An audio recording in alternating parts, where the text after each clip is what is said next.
Hamıya salam. Bugün sizlərə rahat və az məhsul ilə mas piroqu hazırlayacağım. Xoş izləmələr. İndi isə keçək ərzaqlara. 5 stəkan un, 2 stəkan şəkər tozu və yarım stəkan duru yağ əlavə edirik. Bunu umaç halına gələnə qədər qarışdırırıq. Umaç halına gəldikdən sonra bir ovuc umacdan kənara ayırırıq. Sonra isə keçirik digər ərzaqlara.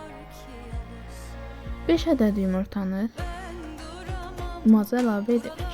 Ardıca 2 stəkan qatıq, 1 çay qaşığı sodanı əlavə edib qarışdırıb umaca əlavə edirik. Son olaraq 200 ml duru yağ əlavə edirik. Başlayırıq qarışdırmağa.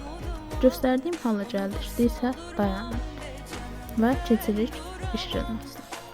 Öncədən istinmiş soba qabına əlavə edirik. Üzəri üçün isə öncədən ayırdığım umacı səpirik. Mən umaca kakao qatdım. Siz bunu qatmasanız və əlavə olaraq pişmiş tökdüm. Siz bunu da etməsəz olar. İstəyə görə qoz fındıq və digər məhsullardan istifadə edə bilərsiniz.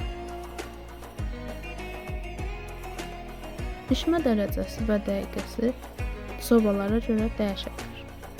Mən 15 dəqiqə ərzində götürdüm. İzlədiyiniz üçün təşəkkürlər. Səhifəni bəyən və abunə olsanız sevinər. Öncədən təşəkkür edirəm.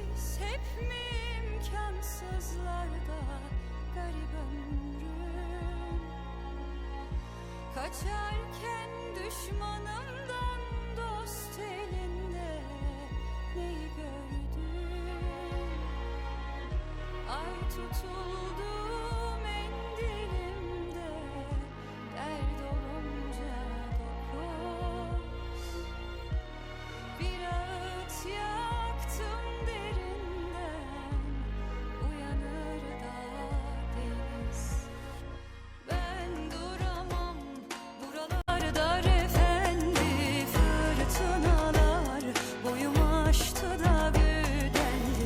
Ahımı al, sar sinene, senin olsun bir umudum var, onu da soldurmam be canım. Ben duramam buralar dar efendi, fırtınalar boyumu aştı da büyüdendi. Ahımı al, sar sinene, senin olsun bir umudum var, onu da soldurmam be canım. Aman bezdim aman.